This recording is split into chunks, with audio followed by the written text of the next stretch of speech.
Gloria a Jesús. Todos nosotros sabemos, ¿verdad?, lo que es estar cerca de alguien que es importante para nosotros. Y cuando nosotros estamos cerca, ¿verdad?, de esas personas importantes en nuestras vidas, esas personas transforman nuestra vida. Muchas veces cuando estamos cerca de gente, cambia nuestra manera de hablar, nuestra manera de pensar, nuestra manera de mirar la vida. Nadie, ¿verdad?, pasa tiempo con una persona sin que algo de esa persona se le pegue a uno. Y por ahí dicen, ¿verdad?, que tú eres reflejo de las personas con las que te rodean, especialmente de las 5 personas con las que más tiempo tú pasas. Por eso, ¿verdad?, nosotros los puertorriqueños tenemos un dicho, ¿verdad?, que dice: dime con quién andas y te diré quién eres.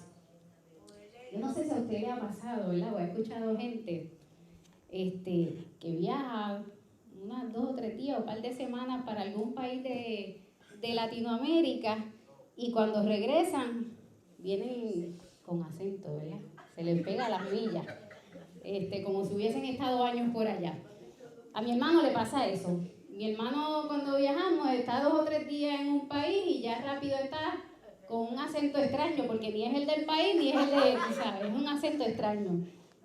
A nosotros nos pasó que hace muchos años viajamos a Santo Domingo y nos encontramos allí con una amiga de la universidad. Ella estaba en Santo Domingo, pues estaba estudiando. Y ya llevaba tiempo allá, llevaba meses o años, no sé, no recuerdo muy bien ahora, estudiando allá en Santo Domingo. Y nosotros pues estamos hablando con ella y notamos que tenía el acento dominicano ya bien pegado. Y nosotros le decimos: oye, ya tú hablas como dominicana. Nosotros pensamos, ¿verdad?, yo imagino que tú pasas como dominicana. Y ella dice: de verdad. Ella no estaba segura de que tenía el acento pegado. Y ella dice: pues mira, pues pasó, ni cuenta me di que se me pegó el acento. Y pues claro que se le pegó el acento, si había pasado meses rodeada, ¿verdad?, con esas personas que hablan con un acento distinto. Se sentaba con ellos todos los días, estudiaba con ellos, comía con ellos. Así que definitivamente se le pegó el acento de a ellos. Y así mismito, ¿verdad?, pasa en nuestras vidas. Su manera de hablar, la manera de ella cambió por estar cerca. Y así mismo pasa cuando nosotros estamos con Jesús. Cuando caminamos cerca de Él, algo se nos tiene que pegar. Y hoy vamos a ver la vida del apóstol Pedro, que nos ofrece una ventana bien clara para nosotros entender el poder de la cercanía de Dios. No estamos ante la historia de un hombre que fue perfecto. Usted y yo conocemos la historia, ¿verdad? Sino de un hombre que era impulsivo, era apasionado, pero era sincero y también era frágil. Y por eso, ¿verdad?, es que vamos a ver su historia en el día de hoy. Pedro no llega a Jesús por iniciativa propia. Es su hermano Andrés quien lo conduce a Jesús. Y eso lo puedes ver en Juan 1, en el versículo 42, que dice: Andrés llevó a Simón a Jesús. Y en ese primer encuentro, ¿verdad?, cuando Andrés lleva a su hermano donde Jesús, Simón en ese momento no habla, ¿verdad? Dice ahí: y mirándole Jesús, Simón no ha dicho ni una sola palabra. Y Jesús le dice, mirándole: tú eres Simón, hijo de Jonás, tú serás llamado Cefas, que quiere decir Pedro. Desde ese primer encuentro, la cercanía con Jesús comienza con una mirada que conoce quién es Simón, quién es Pedro, y lo nombra. Jesús sabe muy bien quién es él, sabe muy bien cuál es el carácter que tiene. Pero en ese momento, primero lo llama por quien es en ese momento, pero le habla en términos de quién va a ser. Tú vas a ser Pedro. Así que la relación con Cristo abre un espacio entre nuestra realidad presente y la obra que Dios está formando en cada uno de nosotros. Pedro, años después de haber estado caminando con Jesús, escuchando sus palabras y viendo sus obras, Jesús le hace una pregunta importante, una pregunta que cambia, ¿verdad?, el tono en ese momento. Y es en Mateo 16:13, donde Jesús pregunta: ¿quién dicen los hombres que es el Hijo del Hombre? Y ahí, ¿verdad?, le contestan lo que ellos están escuchando, que dice la multitud. Y después Jesús pregunta: ¿y vosotros? ¿Quién decís que soy yo? Y Pedro, como era presentado, rápido dio adelante y contestó. Y le dice: tú eres el Cristo, el Hijo del Dios viviente. Pero ahí Jesús rápidamente aclara por qué es que Pedro contesta eso. Y le dice: bienaventurado eres Simón, hijo de Jonás, porque no te lo reveló carne ni sangre, sino mi Padre que está en los cielos. Eso quiere decir que Pedro no llegó a esa verdad porque él tenía mucha información. Él llegó a esa conclusión porque se la reveló el Padre caminando cerca de Jesús. Esa revelación nació porque había una relación viva entre Jesús y Pedro. La multitud tenía muchas opiniones, pero Pedro tenía la revelación de Dios. Y aquí se manifiesta un principio espiritual bien importante. La cercanía con Dios, la cercanía con Jesús genera revelación. La intimidad que nosotros tenemos con Dios abre nuestros ojos del corazón. Pedro no fue solo uno de los 12. Él formó parte de ese círculo íntimo de Jesús. No todos los discípulos tuvieron acceso a ciertos momentos, ¿verdad? No todos vieron todas las cosas que hizo Jesús.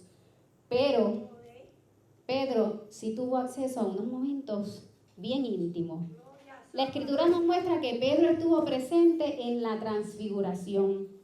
Mateo 17, 1 al 2 dice: y Jesús tomó a Pedro, a Jacobo y a Juan, y se transfiguró delante de ellos. Allí Pedro vio a Jesús resplandecer, vio a Moisés y vio a Elías, y escuchó la voz del Padre. Ese no fue un evento público, ¿verdad? Eso no lo vieron mucho. Fue un momento reservado para 3 discípulos y Pedro estuvo entre ellos. También Pedro estuvo presente cuando Jesús resucita a la hija de Jairo. En ese momento Jesús no permitió que nadie lo siguiera, sino Pedro, Jacobo y Juan. Otra vez, Jesús no permite que todos entraran. Solo unos pocos estuvieron allí.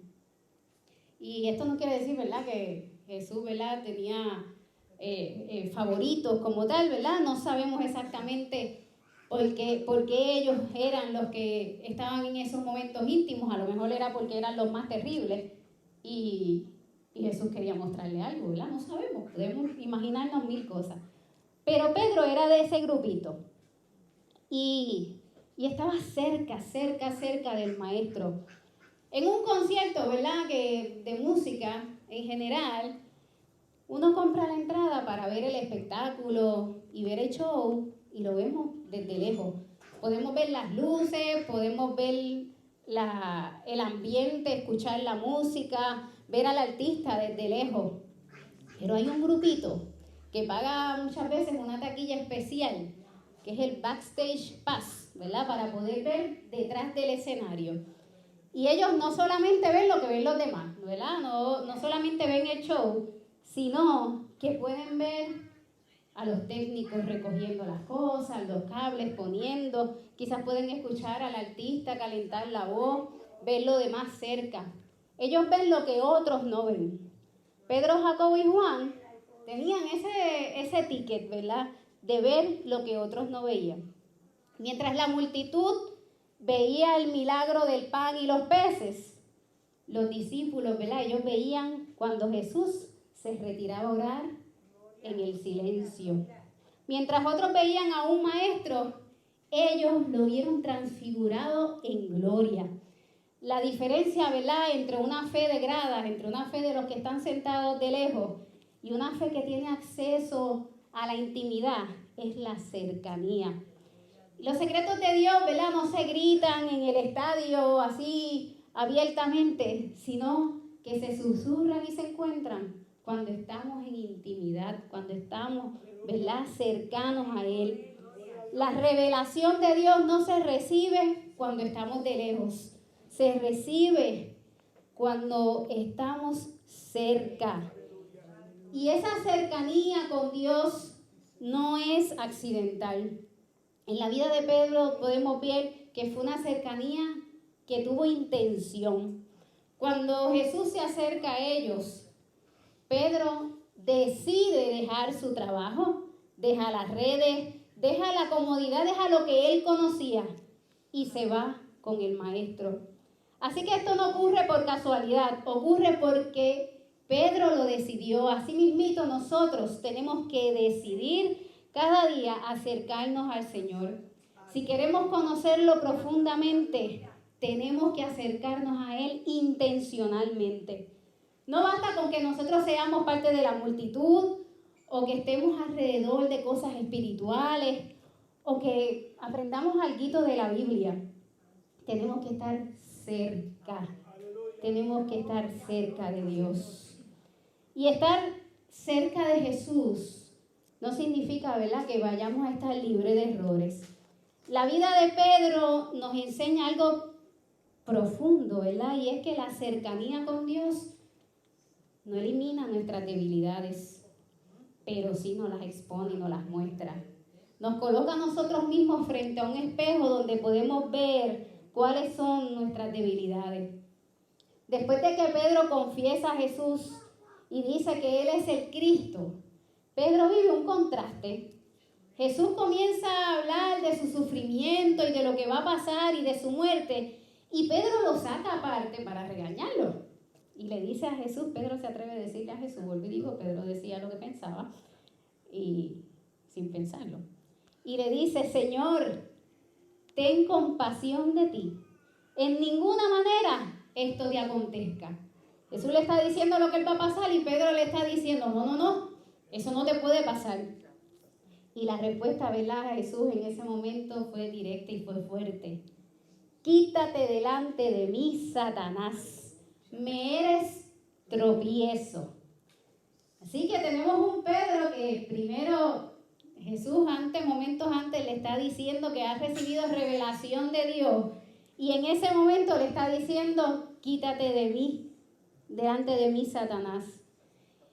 Y Pedro ama a Jesús. Pedro todavía, lo que pasa es que en ese momento Pedro todavía está pensando con su mente carnal, terrenal, como un hombre.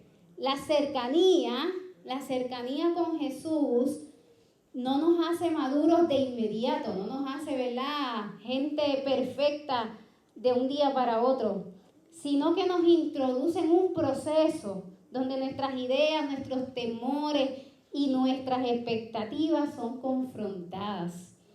Y pues es un proceso, ¿verdad?, que a lo mejor para algunos es rápido y para otros es más lento.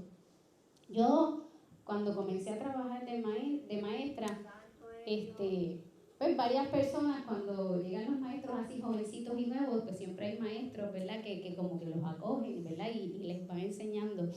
Y yo tuve una compañera que ella pues era la que estaba pendiente a mí. Y esta compañera hablábamos mucho, ¿verdad? Y pues yo le compartía, ¿verdad?, mis testimonios y demás. Y ella me dice, Dios tiene un trato conmigo. Ella no iba a la iglesia ni nada, pero ella dice, Dios tiene un trato conmigo. Todas mis amigas cercanas a mí son cristianas. Y estaba hablando de las amigas de ella ahí en la escuela. Y yo, ¿verdad?, me quedé así como que sorprendida, porque yo decía, ella se pasaba tenía 5 maestras bien cercanas.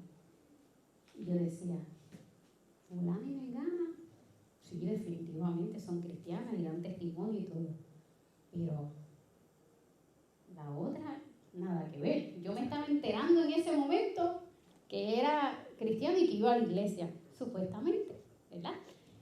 Y después yo le pedía perdón a Dios, pero decía, Dios mío, no estoy juzgándola, pero es que la verdad es que me sorprende.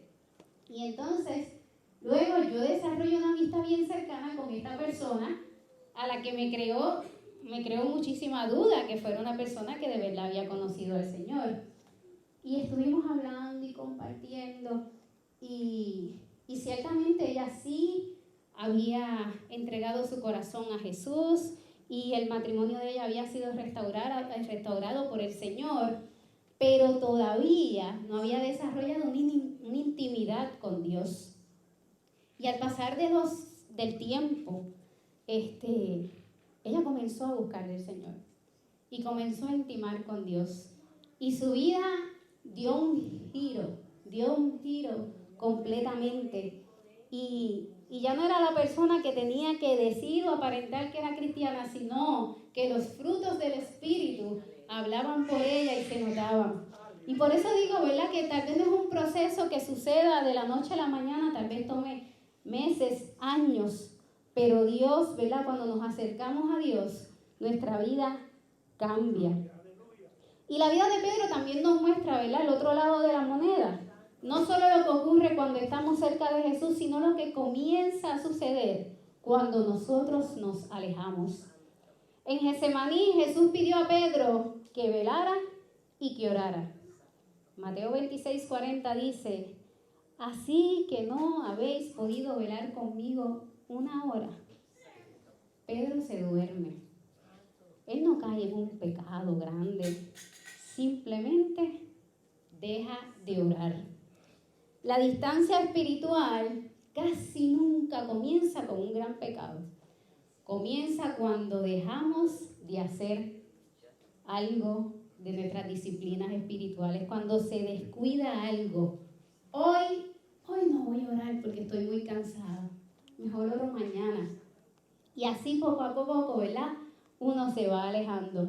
Y Jesús les advierte en Mateo 26:41, velad y orad para que no entréis en tentación. Cuando Jesús es arrestado, Pedro hace algo, ¿verdad?, que uno diría, bueno, pues que no hizo nada malo. El texto dice, Pedro le siguió. Pero dice algo importante, Pedro le siguió de lejos. De lejos. Él sigue siendo un discípulo, pero ya no está cerca.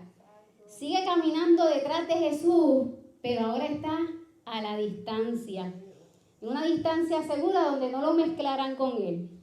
Esto es, ¿verdad?, como la señal del Bluetooth. Yo sé que, ¿verdad?, muchos sabrán la señal del Bluetooth. Cuando nosotros estamos cerca del dispositivo, la conexión es clarita. Está ahí, se oye todo muy bien. Pero si nos vamos alejando un poco, como que empieza a entrecortarse la señal. Y si uno se sigue alejando un poco más, se distorsiona. Y cuando estás muy lejos, esa conexión se pierde por completo. Y eso mismo podemos decir, ¿verdad?, que le ocurrió a Pedro. Primero, dejó de orar con Jesús, así que la señal comenzó ahí a debilitarse. Pues sigue a Jesús de lejos, así que ahí la conexión está un poco inestable. Luego se sentó entre los enemigos y le negó. La conexión en ese momento se perdió. Porque nadie niega a Jesús y a Dios por un error repentino, como que ¡ay!, se me zafó. No lo negamos porque permitimos que la distancia distorsione nuestra percepción, lo que conocemos, lo que sabemos de quién es Dios. Y en ese contexto en que Pedro está a la distancia, es que Pedro nega a Jesús 3 veces. Así que la caída no fue de la noche a la mañana, sino que fue poco a poco. Y cuando nosotros nos alejamos de Dios, la presión externa, lo de afuera, empieza a aumentar. La convicción que nosotros tenemos de quién es Dios comienza a disminuir. El miedo empieza a reemplazar la fe. Y la voz del mundo se vuelve más fuerte que la voz de Dios. La distancia espiritual nos vuelve frágiles por dentro. La cercanía con Jesús no solo nos muestra quién es Él, también nos va a guardar a cada uno de nosotros a no ser discípulos que le siguen de lejos. Pero gracias a Dios, la historia de Pedro no termina, ¿verdad?, en esa negación, sino que la Biblia nos muestra que Jesús no abandona a los suyos. Jesús no desecha a los que se equivocan. Pedro había fallado en el momento más decisivo y, como muchos de nosotros, cuando fallamos, tuvo que vivir con el peso de ese recuerdo. En la Biblia dice que luego de eso él lloró amargamente. Y a veces cuando nosotros fallamos, ¿verdad?, y nos damos cuenta, nos arrepentimos, ¿verdad?, y eso nos duele y nos persigue. Pero sigamos mirando un poco más allá en la vida de Pedro. Ha resucitado el Señor verdaderamente y ha aparecido a Simón. Y eso lo dice Lucas 24:34. Después que Pedro niega a Jesús 3 veces y pasa, ¿verdad?, su muerte y resurrección, antes de Jesús aparecerse públicamente a todos los demás discípulos, Jesús busca a Pedro de manera personal. Jesús fue primero al que tiempo antes lo había negado. El texto bíblico no nos dice que ellos hablaron ellos dos, ¿verdad?, y solitos, pero ese silencio, ¿verdad?, puede decirnos algo importante. Que la restauración comienza ahí en lo íntimo, en lo secreto. Porque la Biblia no nos dice qué conversación tuvieron. A lo mejor ahí Jesús le dice, mira mi hijo, no te preocupes, yo sé que tú me negaste, yo sé que tú fallaste, pero hoy, ¿verdad?, yo te restauro y te perdono. No lo sabemos, pero el cambio de Pedro comienza en ese momento donde Jesús está ahí con él. Días después en Galilea, Jesús vuelve a encontrarse con Pedro en el mismo escenario donde todo comenzó. Pedro estaba pescando. No porque haya dejado de creer, ¿verdad?, sino que eso era lo que él conocía. Él vuelve a lo seguro, a lo conocido. Y Jesús espera a los discípulos que están pescando en la orilla y les prepara comida. Y ahí en ese escenario, Jesús le pregunta 3 veces, Simón, hijo de Jonás, ¿me amas? Y vuelve, Simón, hijo de Jonás, ¿me amas? Simón, hijo de Jonás, ¿me amas? ¿Cuántas veces negó Pedro a Jesús? 3 veces. 3 veces Jesús le pregunta si lo ama. Y después de cada respuesta que le da Pedro a Jesús, Jesús le confía una tarea. Apacienta mis corderos, pastorea mis ovejas, apacienta mis ovejas. Así que Jesús no solo perdona a Pedro, sino que lo reintegra, le devuelve su propósito. Eso es algo bien hermoso y bien bonito, porque a pesar de esa caída de Pedro, cuando se acerca nuevamente al maestro, él le devuelve para lo que lo había llamado. En Japón hay un arte que se le llama el kintsugi. Y es que cuando una vajilla se rompe, ellos no la botan. No se descarta esa vajilla, sino que la reparan, pero la reparan con oro líquido. Así que esa vasija queda adornada, esas grietas quedan adornadas con oro. Las grietas se van a seguir viendo, no se esconden, pero resaltan y la pieza vuelve a ser útil. Pero no solo vuelve a ser útil, sino que ahora vale más que como cuando era originalmente. Y eso fue, ¿verdad?, lo que hizo Jesús con Pedro. No ocultó ni borró su historia, no fingió que nada pasó, sino que lo perdonó con amor y le dio propósito. La restauración de nuestras vidas no solo sana nuestro corazón, sino que hace que recuperemos nuestro llamado. No es solo volver a estar bien con Dios, sino que es volver a caminar con Él. Y todo esto ocurre en la cercanía, cuando estamos cerca de Él. Jesús nos restaura desde la distancia, Jesús restaura desde la proximidad, desde la relación. Así que no importa cuán lejos hayamos llegado, la restauración comienza cuando volvemos a acercarnos a Jesús.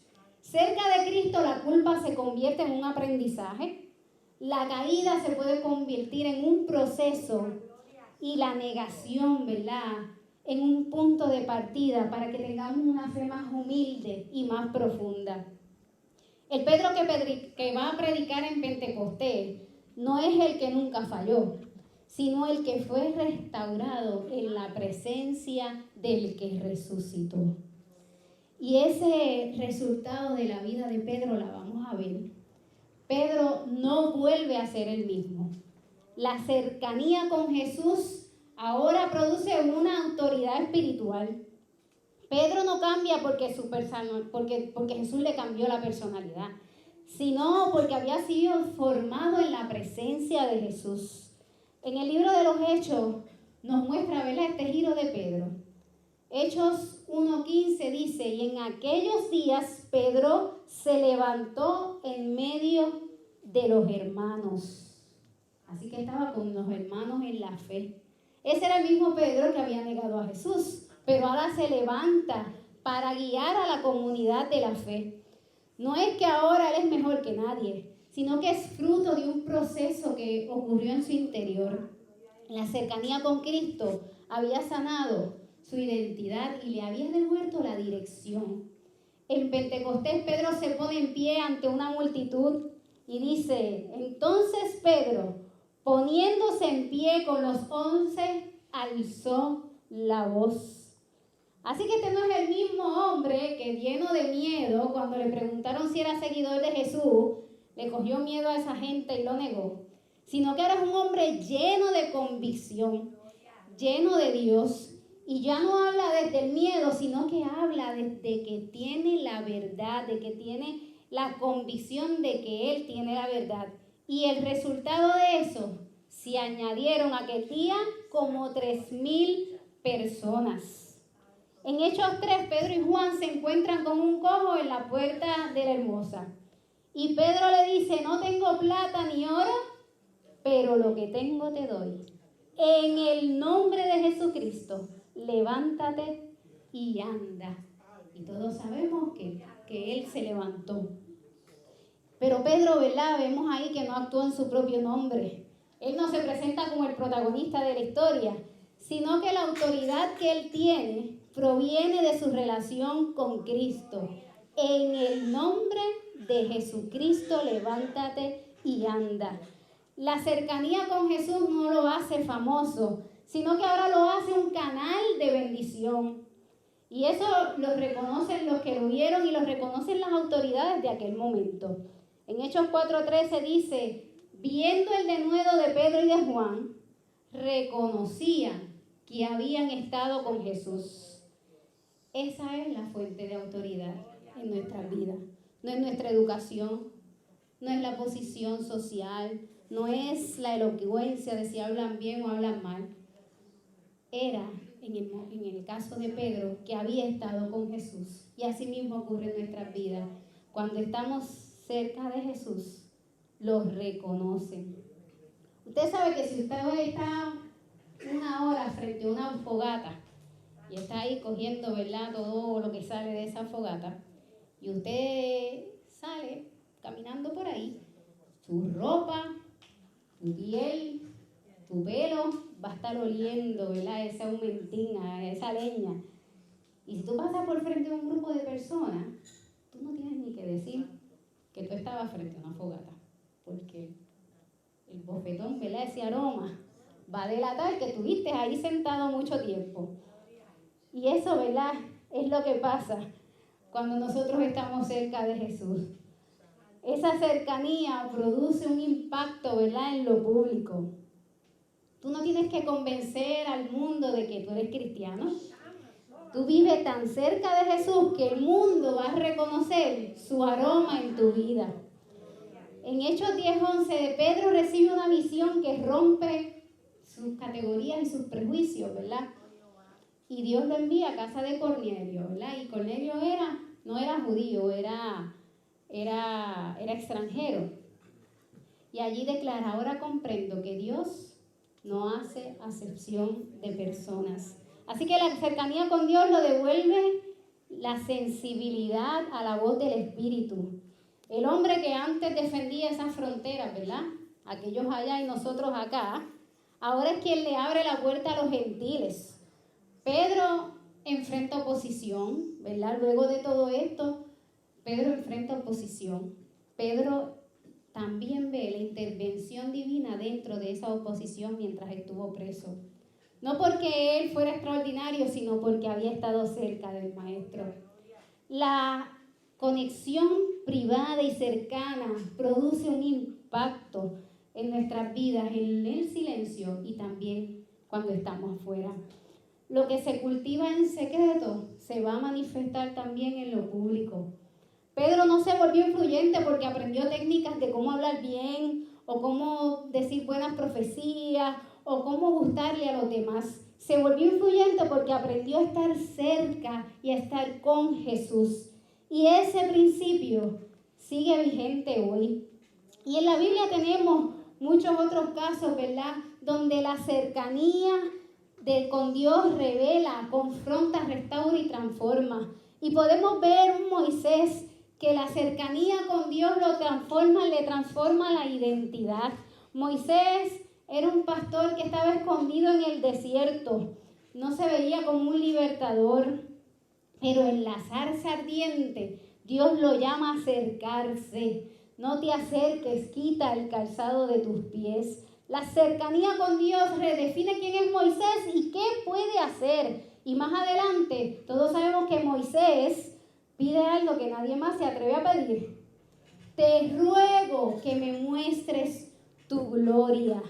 Y después de estar en esa presencia de Dios, nos dice la Biblia que su rostro resplandece. Así que la cercanía le da una misión a Moisés y le da una identidad visible. Isaías, la cercanía con Dios lo confronta, pero no solamente lo confronta, sino que lo envía. David, como hablaba el pastor la semana pasada, la cercanía de David forma el corazón de él. Los salmos no nacen, ¿verdad?, en el palacio, sino en esa intimidad que David tenía con Dios. La autoridad de David nace antes de la corona y en la cercanía con el Señor. María, la hermana de Marta, hace que la cercanía con su maestro fuera prioridad en su vida. Y Jesús le dice, María ha escogido la buena parte, la mejor parte. Y no es que Jesús está despreciando el servicio, sino que la cercanía, ¿verdad?, es la que produce, aleluya, cambios en nuestra vida. Gloria a Jesús. Pablo, la cercanía con el maestro redefine su rumbo completamente. Pablo era un hombre que sabía mucho de la ley y tenía mucho celo y poder religioso, pero no tenía cercanía con Cristo. Y en el camino de Damasco Jesús se le revela. Y luego Pablo pasa tiempo en soledad con Dios. Y ahí, en esa intimidad, ¿verdad?, Jesús trabaja con él. Y el perseguidor se convierte en un apóstol y predica el evangelio donde quiera que se para. Pedro no es una excepción, ¿verdad?, ese patrón que Dios nos va mostrando a través de las historias bíblicas, y tú y yo tampoco lo somos. Moisés resplandece porque tuvo un encuentro con Dios. Isaías es enviado porque estuvo con Dios. David gobierna porque aprendió a estar con Dios. María escoge la mejor parte, la de estar cerca. Pablo es transformado porque se encontró con Cristo. La palabra es consistente. Dios no forma sus siervos primero en plataformas públicas, sino que lo hace en espacios privados de cercanía con Él, de cercanía espiritual, de estar unidos a Él, aleluya. Y eso sigue, ¿verdad?, vigente para cada uno de nosotros. La Escritura no nos dice que Pablo es un ejemplo de perfección, sino que es una evidencia del efecto de vivir cerca de Jesús. La cercanía con Jesús nos revela quién es Dios, confronta quiénes somos. La cercanía nos restaura y la cercanía nos empodera para cumplir el propósito de Dios. El poder de la vida cristiana no está en cuánto talento tengamos, sino en la cercanía que podamos tener con Él.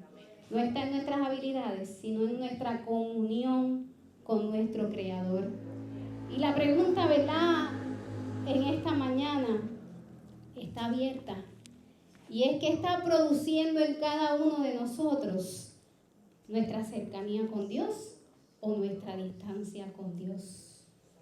Tenemos, ¿verdad?, que buscar estar cerca, porque eso es lo que va a producir cambios en nuestra vida.